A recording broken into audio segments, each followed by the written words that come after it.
Good morning, guys. Buongiorno. Okay, so, anyways, I want to give you a really encouraging word. It's going to be titled, God is working behind the scenes. He's working when you can't even see any trace that he's working. Okay? So, right now, it looks like that nothing is happening. It looks like that he's doing nothing. But you have no idea what's going on behind the scenes with your prodigal, with the counterfeit, your in-laws, other people that have wronged you, like your enemies. You have no idea. Okay? Like, did you ever hear the old figure of speech? People used to say that everybody's got skeletons in their closet. That is not only true with that, but it's also true as in we have no idea what's going on in other people's lives.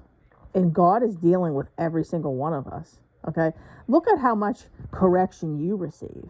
Okay? You don't think that the same thing's going to be done to them. I mean, God is not different with you. Okay? But see, the whole mirage of the enemy is he wants to pull a Psalm 73 on you. He wants it to look like that they're getting away with it and that you're the one that's getting dealt with. That's not true. Okay?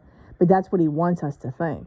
Okay, so now that we got that set aside, my mom always used to tell me this figure of speech that one of the ministers she used to listen to back when I was 13, she used to tell me this, and I remember hearing this as a 13-year-old. It was something along the lines of, you never see God, walking through the storm, okay? But at the end of it, you always see his footprints of where he was at. So that always stuck with me, because think about it, like, it doesn't look like anything's happening. You can't see anything. And then when it's all said and done, it all comes together. You look back and you can see where he was maneuvering here, or that you hear somebody else's story about how he got their attention. And you say, oh my gosh, he was there the whole time. And then it just makes you want to cry, because you're like, I'm so sorry. Like, that's how you feel. I've seen it way too many times in my life, guys. Way too many times. And ever since I've been 13, I've been seeing the miraculous side of God. So I'm telling you this to say, guys, don't give up. Don't give up. Quitting is not an option, because what is better than having God's best for you?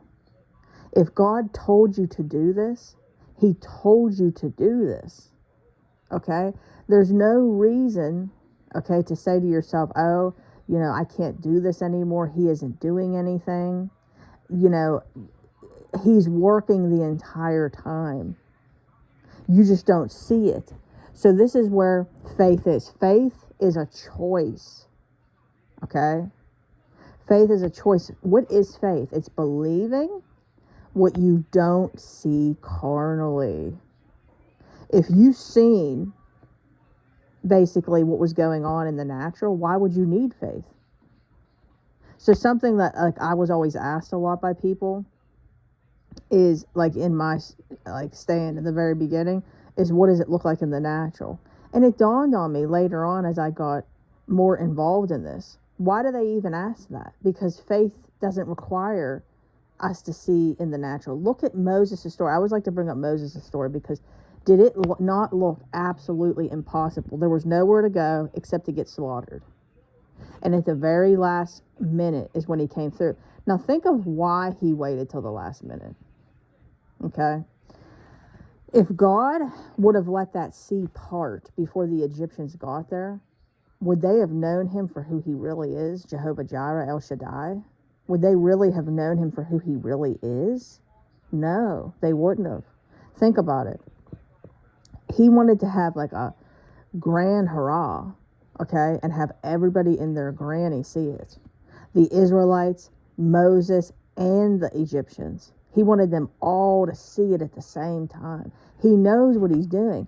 He's not only working this out for you to see his miraculous signs and wonders. He wants many people around you, the ones that doubted you, the ones that said it would never happen and laughed. He wants everybody to see it at once.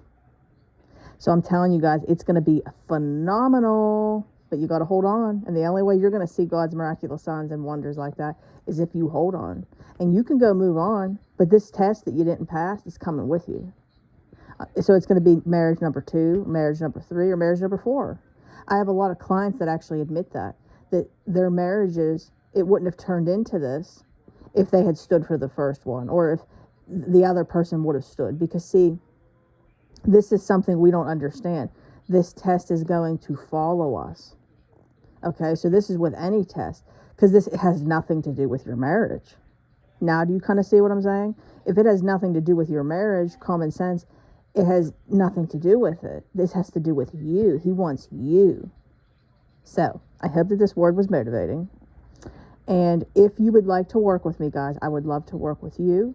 I am a restoration life coach. I specialize in many things: marriage restoration, kingdom marriage, prodigals, addiction, grief, prodigals, the mindset of prodigals, and health, and financial breakthroughs, like standing on God's promises in general, and just rediscovering your identity in Jesus Christ. I would love to work with you.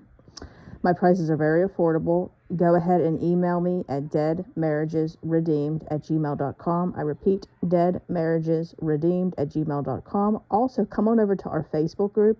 We would love to have you. It's a wonderful support group for people that are going through the same thing, that understands you. So come on over. This is what community is for. Dead Marriages Redeemed. And if you could, guys, please like the video. It helps so much, more than you can imagine, and leave a positive comment, because what that does is it shows that your channel is active, so then it pushes it out to other people. And one thing that the Lord wants me to do is really concentrate on this assignment. Like, this is the assignment He gave me, and I got to give it my all, because I don't know how long it's going to be, but this is my assignment for now. So I love you all so much. God bless each and every single one of you. And I'm going to end it with today. Shalom.